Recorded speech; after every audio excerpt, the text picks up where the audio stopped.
So, good morning YouTube, we are back from the end of diet, and I can tell you, last week I drank a lot, I've ate a lot, I haven't trained, but I've been enjoying myself, and it's been fun.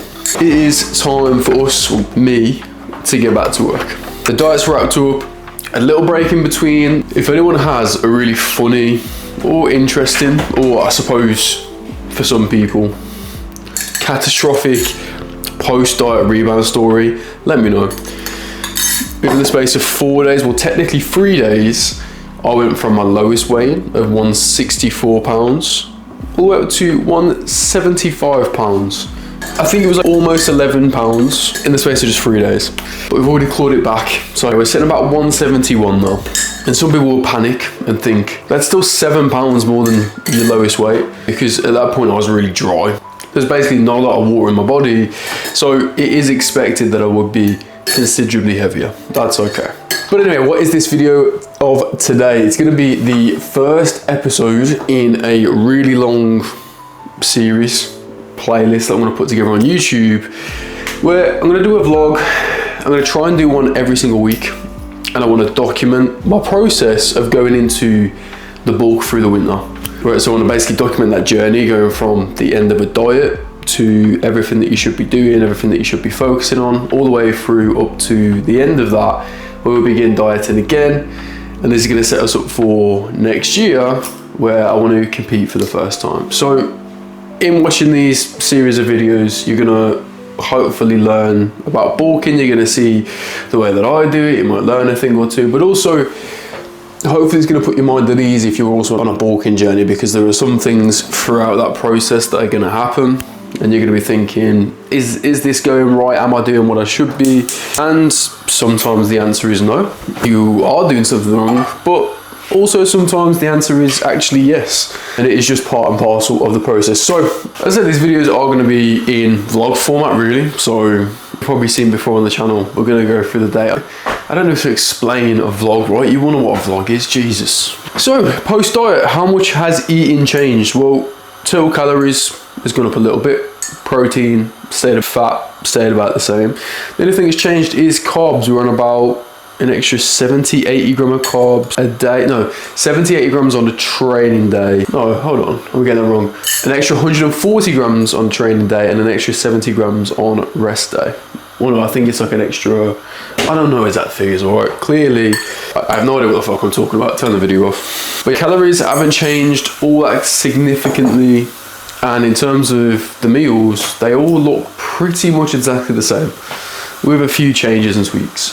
This is rule number one, and this is the most important thing to be careful of when you do finish a diet, because you're hungry, psychologically, you're ready, in the perfect position to begin a bit of a binge eat. And sometimes what people do is gaslight themselves, because you will feel hungry post-diet as well, into thinking they need a lot more food, into chasing strength numbers in the gym really quickly. Basically, they try and rush this end of diet process, both because they feel good when the food is coming in, they're hungry, and they rush it. But what we want to prevent from happening is a good old diet rebound, because what happens in a diet rebound, you're going to essentially put back on, in a very short space of time, a lot of body fat that you have worked really hard to keep off. Again, you can expect a good many pounds to come back on right after. This is going to be like water weight from the increased carbohydrate. This isn't anything that's too scary. But after that point, you don't want to be putting weight on too quickly. I'm going to be aiming for somewhere in the region of 0.5 to 1% of body weight. So if I'm about 172 pounds now, I'll be aiming for anywhere between 1.72 and 0.86 pounds per week. Somewhere within that range. See, food hasn't changed all that much. The meals are the same. There's just a little bit more of it. And then we're going to slowly taper up as per how my scale weight changes, because people love a calculation. People love to be able to put their body weight in, their height into like these BMR calculators. They're going to perfectly calculate your calories. It doesn't work that way. They cannot give you really an accurate number, because that number fluctuates so much as well, depending. So really, caloric intake is, when all of the variables are controlled for, entirely dependent on how your weight's moving. Even if a calorie calculator says that you need more, you need less, Your weight really is what's going to dictate. So be patient and disciplined with putting food back in. That is tip number one. The same as what I was going to go for training. So you've probably got a new split mapped out or whatever it is in your head. I would say it can be an opportunity to obviously put a new split in, and I have done that. What I would actually say is the recommendation really is to probably do the same split that you were doing before, because those lifts will have naturally stagnated, come down. If you actually got lean, you're not going to be getting stronger in that process. So with food going back in and with you beginning to feel stronger again, it's probably a good opportunity to regain the strength on those things. And then once you're a few weeks into your post-diet, that's when really you can think about putting back in some movements which maybe you didn't feel comfortable doing when you were dieting. Because a lot of people, their training doesn't really change when they're dieting or they're bulking, but there should be some things to think about. In a cut, you are naturally slightly more prone to injury. You're not as strong, you're not as stable, I should say. So there are certain things that would lend themselves better to an individual who is lean and feeling a little bit worse for wear compared to that same individual when they are at peak bulk, peak strength, and they feel good, right? So that is on the meal gone down. That is 150 egg white, 2 eggs. Do you care? I guess I'm going to tell you anyway. Tomatoes, mushrooms, spinach, hot sauce over the top, 2 slices sourdough. 2 slices of sourdough, please. Sourdough, 100 grams, and then 100 gram of raspberry too. Now, I would actually say that the end of diet moving back into bulking or growth phase is probably one of the hardest to manage, and it's also one of the, I think it depends on how you see it, because for a lot of people they find that they were training really hard, dieting really hard, and what I see quite commonly is they kind of achieve that, and this is why I think it's important to take a little bit of a break as well, because they achieve that and then it's like, well, what do I do now? What's the goal, right? And unless you have an answer for that very quickly, alongside the tendency to binge, or because your body wants to put that body fat back on that it's lost, very quickly you can end up not training, eating a lot of shit food, basically reverting quite a lot. Damage you'll be able to do in even a few weeks, even a month, is not that significant unless you really fuck it, but you can still do some reversion. So the thing that I like to really think about at the end is, again, I don't want to get too fat too quick. I do expect to still be a little bit hungry. A little bit of a psychological trick that I like to do is, your diet does last 12 weeks, right? Or your diet lasts till you go on holiday for a week. And if you are going on holiday then maybe the holiday is the week off, but tell yourself that your diet lasts a little bit longer. So if your diet is 8 weeks, no, your diet's 10 weeks. So you're gonna say, at the end of that diet, you're gonna get the photos, whatever you're gonna do. But for that extra 2 weeks, you're still disciplined. Obviously, you don't have to be as disciplined as you were in the diet, because it is actually important that some food goes back in and you start to feel a bit more like yourself, a bit healthier. But you don't hit the fuck it button, or you at least don't hit the fuck it button for that long. Because what I did, I had 4 days of fuck it, followed by a week of a little bit more flexibility. Now I'm perfectly back on plan. The thing is, you get to judge for yourself, right? I can sit here and tell you that I think you should be disciplined to some extent post-diet, so you don't put on loads of body fat really quickly. But if you're okay with that, go right ahead. I would just say your bulk is gonna have to stop shorter, because the end of a bulk is pretty much necessitated by how fat you are.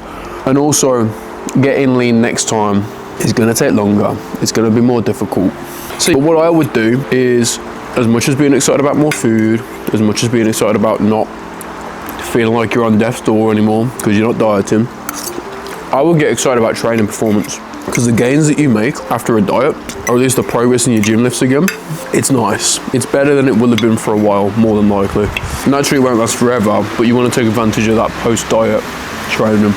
So I'm going to wrap up eating the rest of this, because I always forget how much longer everything takes when I'm moving a camera around. So I'm going to wrap this up real quick. On the agenda today, when I finish this, we're going to get into check-ins. Going to try and get as many of those done. I've got a call with the mentorship that I'm with, which basically it's the place that I learn how to be a better coach, basically. That's 12 to 1:30. Then we've got maybe a little gap before we do, if there's any more check-ins that need to get done. If I don't quite finish them all in that little space there.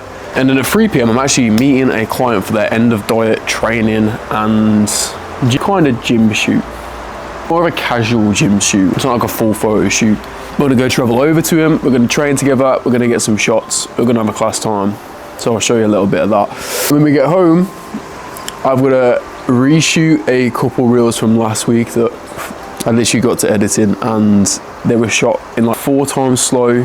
There was no audio. Fucking dreadful. I'm gonna reshoot those, and then, to be honest, tonight, just get as much editing as I can done. Try and get the entire week's done. Get ahead of the week, and basically doing one day what it takes some coaches to do an entire week to do. That's another thing that's like really helped me in feeling busy. Give yourself less time to do things, and even better, give yourself less days to do the things that you think require days to do. It's probably not as easy for you with your job, unless you are self-employed. You have to be there 9 to 5, you have to be there for this 5 close shift, whatever it might be. But you can apply it to your personal stuff. You can apply it to your personal life. Jesus, almost choked on hot sauce then. And what I mean when I say that is, maybe if you do laundry on a Monday, you do food shop on a Tuesday, you do food prepping on Wednesday, you tidy up on a Friday, whatever it is, instead of just spacing that out across your week, if you want to feel like you're less busy and you have more time, try and squeeze all those tasks in on a Monday. And then guess what? Tuesday, Wednesday, Thursday, Friday, you've got less to do, which means that maybe you can squeeze more tasks onto Tuesday, more onto Wednesday. Before you know it, where you're chasing your tail and you feel like you don't have a day off, you've got a day off, you can actually rest and recover instead of stressing, thinking, oh, I've got to go do this thing, right?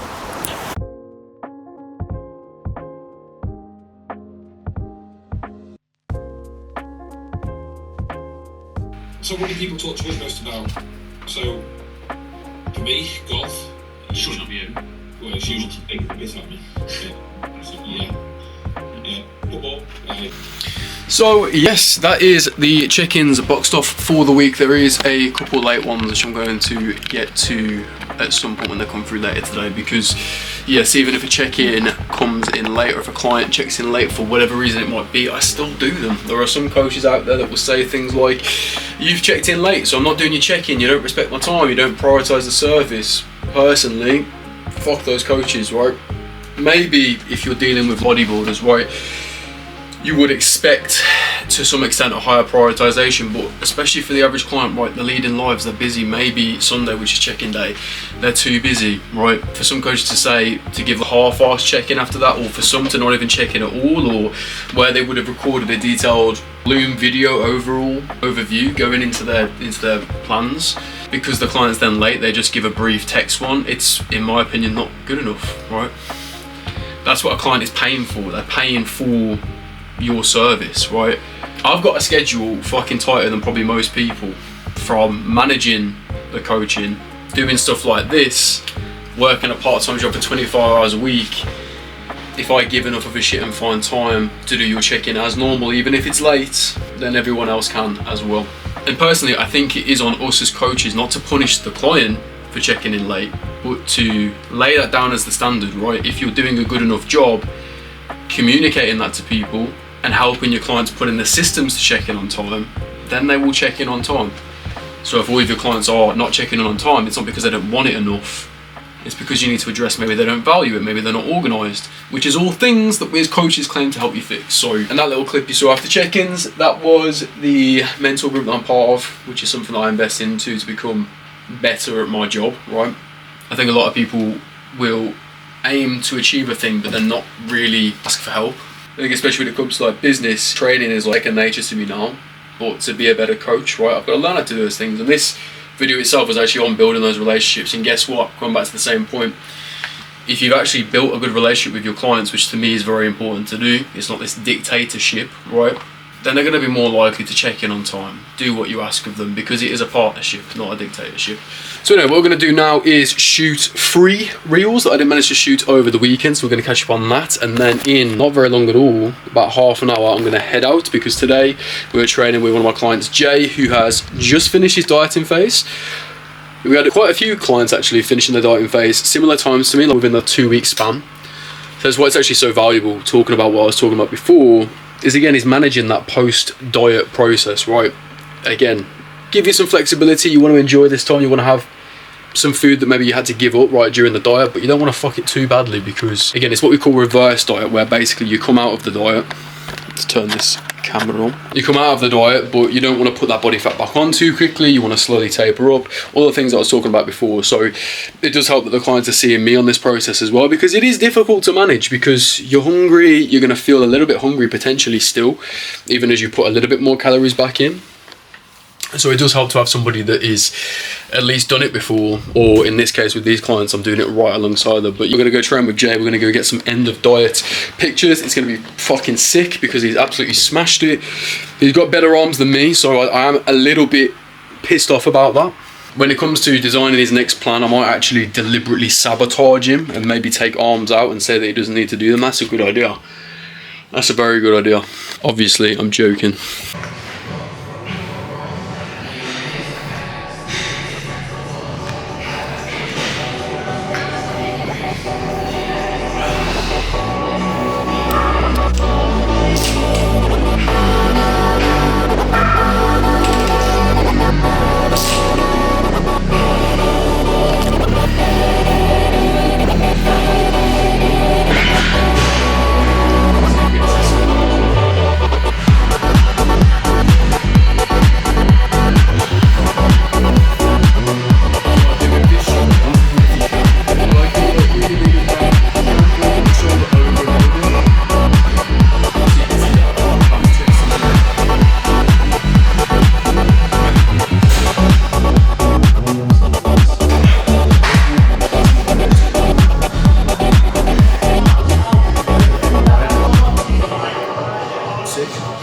And that is, end of the day, boxed off. And that brings us to the end of the day. I do apologise because I didn't record that much of the session.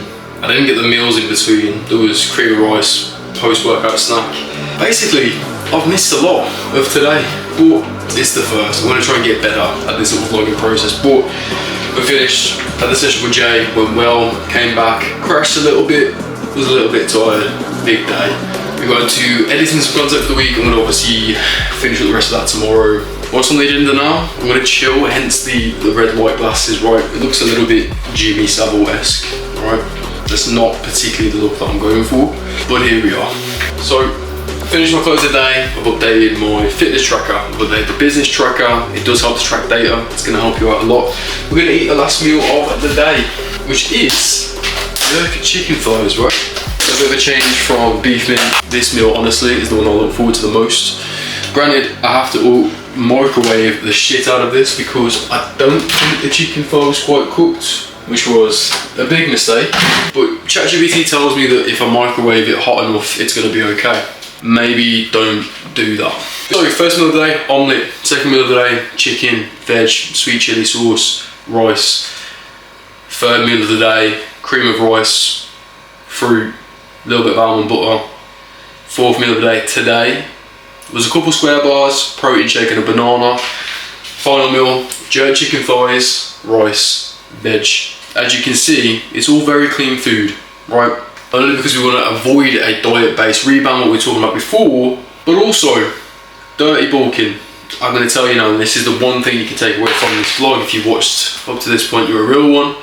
Dirty bulking is a complete fucking waste of time. In the beginning, right, if you're struggling with getting food in, if you're struggling with being organised, and you just need to get the food in anyway, and this is the only way that you're going to make progress, this is the only way that your scale is going to go up, this is the only way that you're going to enjoy the process, sure. But if you're someone that wants to build as much muscle, not get fat, and then get shredded on the other side of it, which I'd imagine is most people watching this video, that's what we're doing it for. You don't want to fall into the habit of convenience food, junk food, bullshit food when you're trying to put weight on, because you're going to feel terrible, it's not good for you, you're going to become a fat fuck, which you're then going to have to address in the diet, which is actually coincidentally what I did last year.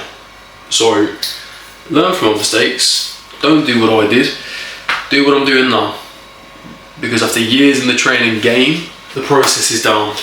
So I'm going to eat this final meal, I'm going to have a quick warm bath, it's going to help with the recovery. That's one thing as well. Again, one closing point, sorry to give you more value. To build muscle at an optimal rate, you want to be healthy, you want to be mostly relaxed, you want to control your stress.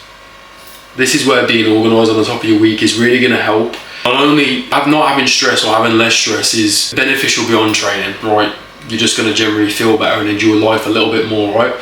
But actually, the more you can control stress, the less stressed out you are, the less catabolic you're going to be, e.g. you're going to build more muscle. So being on top of things, having your time to recover, having your downtime, having your social time, having time to rest, not work, not be super stimmed out your head, scrolling on your phone, actually rest, right? It could be watching a movie, it could be spending time with the missus, it could even be going for the occasional limited number of beers with a mate, or have a Pepsi Max if you want to be super laser. This recovery, actually enjoying things, bringing down your stress is going to help. And that's something that I need to learn to do a lot better, is have that better work-life balance. Saying that, it's fucking late, so I'm going to turn this off, have a bath, eat my meal, and then probably watch some Netflix in bed. Might even have a wank. Tune back in next week. Thanks for watching. Oh, final thing, if you want access to the 12-week training plan that I'm following, the upper-lower split, Editing Jake, I hope you remember, put it in the description. If Editing Jake doesn't remember to do that, message me on Instagram. You should be able to find my Instagram from the YouTube channel, and message me over on Instagram, and I will send you the link to download the very same training plan that I'm following for the next 12 weeks to get as huge as I can, and then we'll assess around Christmas what I want. But it is actually goodbye now, I need to sleep.